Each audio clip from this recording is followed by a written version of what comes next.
મારા ચુનીના ઘરના હે ને પિયર ગયા એટલે પિયર જાય એટલે ઘરવાળાના તે મોજમાં વૈરું જોયું પિયરને ફ્રીજમાં પડ્યું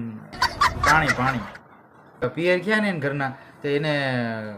દાજ ઉતારવી હતી કારણ કે પાણી હોય એટલે દાજ તો ઉતરે નહીં કે ભાઈ લીધી સરી હો અને એને પોટો હતો ને ઘરવાળાનો અહીંયા ફટાફડી ઠોકે ફાટ સાટ આમ ઠોકે હો સરી આવી મોટી સરી લીધી અને મીડિયો મારવા કા હું આરી કોઈ જ કાઢવા તો હું આરી કાઢું કે અને ઘરવાળાને ફોન આવ્યો હેલો હું ના ક્યારનો તને યાદ કરવું